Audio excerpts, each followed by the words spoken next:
ಇದೆಲ್ಲದರ ನಡುವೆ ನಮ್ಮ ನಿಮ್ಮ ಸುದ್ದಿಯನ್ನು ನೋಡೋದಾದರೆ ಬೇಸಿಗೆ ಕಾಲದ ಮೊದಲ ಮೆಟ್ಟಿಲಿನಲ್ಲಿದ್ದೀವಿ. ಆಗಲೇ ಬೆಂಗಳೂರಿನಲ್ಲಿ ನೀರಿಗಾಗಿ ವಿಪರೀತವಾದ ಹಾಹಾಕಾರ ಶುರುವಾಗಿದೆ.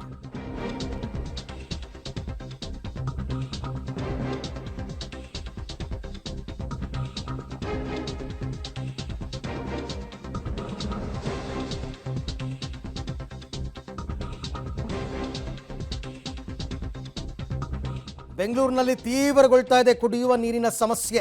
ಲಕ್ಷ ಲಕ್ಷ ಕೊಟ್ಟು ಖರೀದಿಸಿದ ಅಪಾರ್ಟ್ಮೆಂಟ್ನಲ್ಲಿ ನೀರಿಗೆ ಇವಾಗ ಬರ. ಕುಡಿಯುವ ನೀರು ಸಿಗದೆ ಅಪಾರ್ಟ್ಮೆಂಟ್ ನಿವಾಸಿಗಳು ಪರದಾಡ್ತಾ ಇದ್ದಾರೆ. ಕೆಂಗೇರಿಯಲ್ಲಿರ್ತಕ್ಕಂಥ ಪ್ರಾವಿಡೆನ್ಸ್ ಸನ್ವರ್ತ್ ಅಪಾರ್ಟ್ಮೆಂಟ್ನಲ್ಲಿ ಪರದಾಟ. ಒಂದು ಟ್ಯಾಂಕರ್ಗೇನೋ 5,000 ಕೊಟ್ಟಿದ್ದಾರಂತೆ. ಯಾವ ಟ್ಯಾಂಕರಪ್ಪ? ಒಂದು ಟ್ಯಾಂಕರ್ಗೆ 5,000ನ? 5,000 ಕುಡಿಯುವ ನೀರು ಬೇಕು ಅಂತ ನಿವಾಸಿಗಳು ಪ್ರತಿಭಟನೆಯನ್ನು ಮಾಡ್ತಾ ಇದ್ದಾರೆ. ಅಪಾರ್ಟ್ಮೆಂಟ್ ಅಸೋಸಿಯೇಷನ್ ವಿರುದ್ಧ ಕೂಡ ಪ್ರೊಟೆಸ್ಟನ್ನು ಮಾಡ್ತಾ ಇದ್ದಾರೆ. ನಿಜ, ಎಲ್ಲವೂ ಚೆನ್ನಾಗಿದ್ದಾಗ ಎಲ್ಲವೂ ಚೆನ್ನಾನೇ, ಒಂದು ಸರ್ತಿ ಸಮಸ್ಯೆ ಶುರು ಆದಾಗ ಗೊತ್ತಾಗುತ್ತೆ.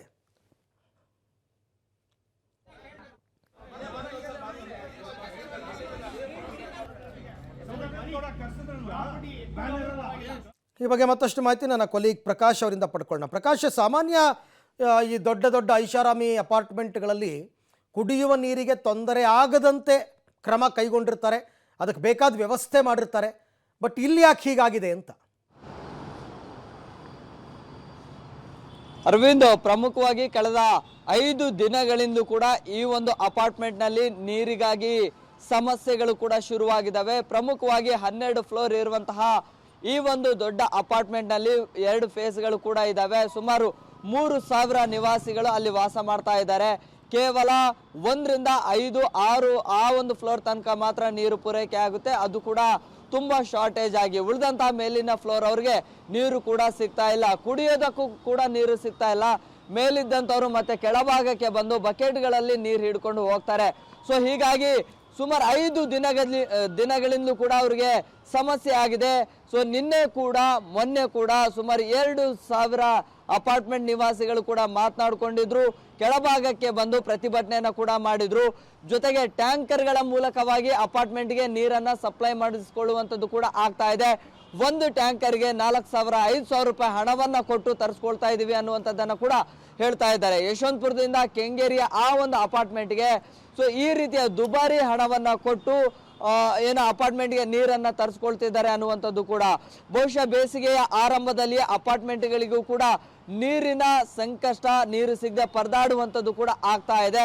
ಸೊ ಇವತ್ತು ಕೂಡ ಮತ್ತೆ ಅಪಾರ್ಟ್ಮೆಂಟ್ನ ನಿವಾಸಿಗಳು ಸೇರಿ ಸ್ಥಳೀಯ ಶಾಸಕರಿಗೆ ಜೊತೆಗೆ ಇಂಜಿನಿಯರ್ಗಳಿಗೂ ಕೂಡ ಮನವಿಯನ್ನ ಮಾಡಬೇಕು, ಜೊತೆಗೆ ಅವರಿಗೆ ದೂರನ್ನು ಕೊಟ್ಟು ಬರಬೇಕು ಅನ್ನುವಂಥದ್ದನ್ನ ನಿರ್ಧಾರ ಮಾಡಿದ್ದಾರೆ.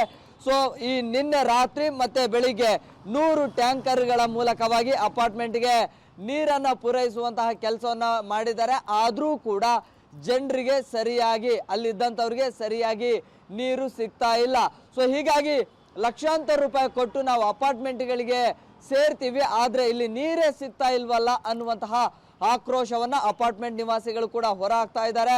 ಸೊ ಒಂದಂತೂ ಸ್ಪಷ್ಟ, ಅಪಾರ್ಟ್ಮೆಂಟ್ ನಿವಾಸಿಗಳಿಗೂ ಕೂಡ ಇದೀಗ ನೀರಿನ ಸಮಸ್ಯೆ ತೀವ್ರವಾಗಿ ಕಾಡ್ತಾ ಇದೆ. ಅರವಿಂದ್, ಇದಕ್ಕೆ ಯಾರು ಜವಾಬ್ದಾರಿ ಅಂತ ಪ್ರಕಾಶ್? ಈ ಸಮಸ್ಯೆ ಬಗೆಹರಿಯೋದಾದ್ರೂ ಹೇಗೆ? ಎಷ್ಟು ದಿನ ಅಂತ ಹೀಗಿರ್ತಾರೆ ಇವರು?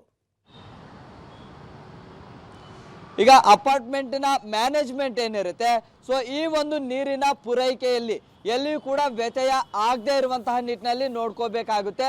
ಜಲಮಂಡಳಿಯ ಸ್ಥಳೀಯ ಇಂಜಿನಿಯರ್ಗಳ ಜೊತೆ ಮಾತನಾಡಿಕೊಂಡು ನೀರು ಶಾರ್ಟೇಜ್ ಆಯಿತು ಅಂದರೆ ಆ ಒಂದು ಅಪಾರ್ಟ್ಮೆಂಟ್ಗೆ ನೀರನ್ನು ಫಿಲ್ ಮಾಡುವಂತಹ ಕೆಲಸವನ್ನ ಮಾಡ್ಕೋಬೇಕಾಗಿತ್ತು. ಜೊತೆಗೆ ಅಲ್ಲಿ ಜಲಮಂಡಳಿಯಿಂದ ಪೂರೈಕೆ ಆಗುವಂತಹ ನೀರೇ ಶಾರ್ಟೇಜ್ ಇದೆ ಅಂದರೆ ಖಾಸಗಿ ಟ್ಯಾಂಕರ್ಗಳ ಮೂಲಕವಾಗಿ ಅಪಾರ್ಟ್ಮೆಂಟ್ಗೆ ನೀರನ್ನು ತುಂಬಿಸಬೇಕಾಗಿತ್ತು. ಆದರೆ ಮ್ಯಾನೇಜ್ಮೆಂಟು ಕೂಡ ಇಲ್ಲಿ ನೆಗ್ಲಿಜೆನ್ಸ್ ಮಾಡ್ತಾ ಇದೆ. ಸೊ ಹೀಗಾಗಿ 5 ದಿನಗಳಿಂದ ಕೂಡ ನೀರಿಲ್ಲದೆ ಪರದಾಡ್ತಾ ಇದ್ದಾರೆ. ಲಕ್ಷ ಲಕ್ಷ ಹಣ ಕೊಟ್ಟು ಅಪಾರ್ಟ್ಮೆಂಟ್ಗೆ ಸೇರಿದಂಥವ್ರು ಕುಡಿಯೋದಕ್ಕೆ ನೀರು ಸಿಗ್ತಾ ಇಲ್ಲ. ಅಲ್ಲಿದ್ದಂಥವ್ರು ಕೆಲವರು ಹೇಳ್ತಾ ಇದ್ರು, ಅರವಿಂದ್ ಸರ್ 2 ದಿನ ಆಯಿತು ಸ್ನಾನ ಮಾಡಿಲ್ಲ, ಜೊತೆಗೆ ಗೃಹ ಬಳಕೆಗೆ ಕೂಡ ನೀರು ಸಿಗ್ತಾ ಇಲ್ಲ ಅಂತ. ಸೊ ಈ ರೀತಿಯ ಸಮಸ್ಯೆ ಈಗ ಅಲ್ಲಿ ನಿಧಾನಕ್ಕೆ ಶುರುವಾಗಿದೆ. ಇವತ್ತು ಕೂಡ ಅಪಾರ್ಟ್ಮೆಂಟ್ನ ನಿವಾಸಿಗಳು ಮತ್ತೆ ಪ್ರತಿಭಟನೆ ಮಾಡೋದಕ್ಕೆ ನಿರ್ಧಾರವನ್ನು ಕೂಡ ಮಾಡಿದ್ದಾರೆ. 11 ಗಂಟೆ ಸುಮಾರಿಗೆ ಎಲ್ಲರೂ ಕೂಡ ಸೇರುವಂತಹ ಸಾಧ್ಯತೆಗಳಿದ್ದಾವೆ. Aravind, okay, thank you Prakash ತಮ್ಮ ಎಲ್ಲ ಮಾಹಿತಿಗಾಗಿ. ಇದು ಕೇವಲ ಒಂದು ಅಪಾರ್ಟ್ಮೆಂಟ್ ಸಮಸ್ಯೆ ಅಲ್ಲ, ಈ ಥರದ ಸಮಸ್ಯೆಗಳು ಬೇಕಾದಷ್ಟು ಅಪಾರ್ಟ್ಮೆಂಟ್ಗಳಲ್ಲಿ ನಾವು ಎಸ್ಪೆಷಲಿ ಬೆಂಗಳೂರು ಔಟ್ಸ್ಕರ್ಟ್ಸ್ನಲ್ಲಿ ನೋಡ್ಬೋದು.